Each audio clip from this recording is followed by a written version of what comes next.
start with how much do you love reggaeton? Mírame, ey, oh, oh, oh, oh, oh, oh, Miguelito, ¿sabe qué? Ey. That music is like a part of me. So I would say the love that I have for it, it's a love that it's like part of my skin, part of my culture. Like, I carry Mexican blood in my veins. I feel like I literally like, if I ever get sick, like put an IUD of reggaeton music like in my veins.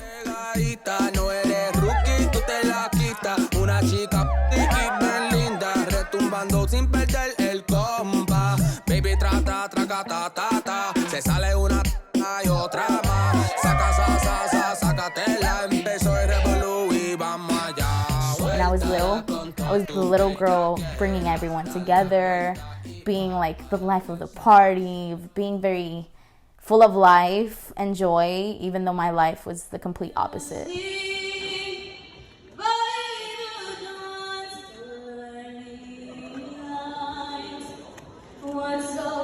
I grew up actually being a singer more so than like a dancer, and singing was always my real, I would say, like dream and aspiration. I wanted to be an actress, I wanted to be a singer. And it was always like, shut up, or like, why are you singing? And so it literally would be the times that he would be away working, or I would get home from school early and I would like have concerts in my room and make videos and just like dream of like, just being like free to do regular child things. My real liberty and freedom to express myself and to really live the life I dreamed, it did not happen until I came to UT. When I was a sophomore during winter break, I had not seen my fathers or my brothers, I think, in like already 2-3 years then. And I was supposed to go and visit them in Mexico. However, I got COVID for like the first time, I think. And it hit me really, really badly. I was experiencing all of these things with my body, with my mental health. I was still in a very bad spot with my PTSD, and so I was in a very dark time. And so like getting sick, it was I took it really like the universe was telling me like, sit down. So I really thought about what the answer could be, and that's when I thought, what's something I don't ever get tired of? What's something I like don't have with me anymore? What's something I grew up with or had, and now I'm at UT and like it's just no longer there? Like, what's the piece missing? That's when it just clicked, and I was like, I need to dance, I need to sing, and I just need to make a space where it will be genuinely authentic to our culture. So then that's when I just started looking up, how do you make a student org? It all just kind of went from there. Student organizations I was part of in the past who literally never cared for my safety or well-being. And so I knew if I'm going to present a club that I know is, that's part of its genre and its culture, I don't want students to see us as a party org. I want them to know that we are, literally made to advocate. I always say we shake ass for a cause, and it's true. Quorum's present. Okay, members, it's good to see all of you. Before we get started, I know that we've got many members of the public here today in the hearing room and also in our overflow room and on their way to the Capitol to share their opinions. I went, just to experience the moment, just to be there, in solidarity and just to be a part of, unfortunately, history. And I went there just with the intention of being present. I actually had no intention of talking, and I did not prepare anything. And being there and hearing, and seeing everybody, preparing and talking, I realized, like, what hurts is one more voice going to cause, I was like, if anything, like, I have thoughts, I have, things I really want to get off my chest, so let me just say it. My name is Leisha Renee Gonzalez, a student representative with the state of Texas, and UT are constantly oppressing. I'm a queer first-generation Mexican-American daughter of immigrants and the first in my family to attend a U.S. university thanks to the Terry Foundation.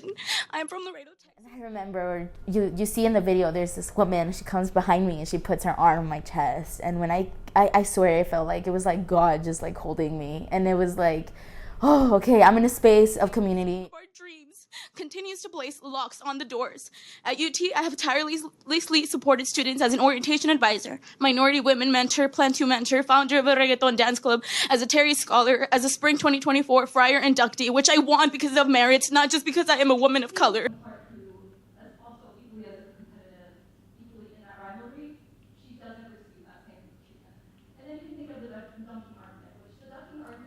Oh, so growing up, like my happiest moments, it was always me dancing and feeling like sexy, even though I was like a little girl. That's a little bit background of me. It is important and it is definitely crucial to acknowledge that this project, this work, this research, is definitely very much intertwined with my identities, my position. I'm going to be doing a research and a thesis that's for a year.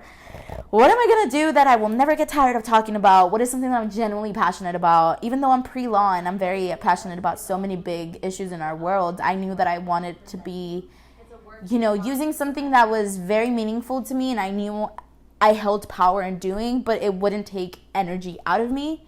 Like talking about sexual assault, which is part of my story, talking about mental health or talking about like immigration law.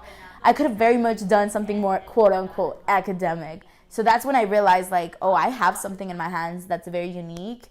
Why don't I do a thesis about this? Thank you all so much. Maybe in a few sentences, because you can't put it all into one word, but what does it all mean to you?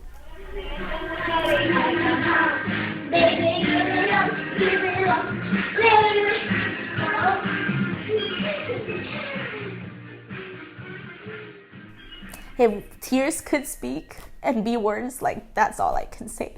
It's like I was yesterday I was just auditioning. 1 out of 5 people auditioning to be like the commencement speaker for the whole College of Liberal Arts. Like the little girl that was literally told to shut up her whole life. The little girl that was literally like so scared to even eat, to even speak up. The little girl who literally like grew up not being a little girl.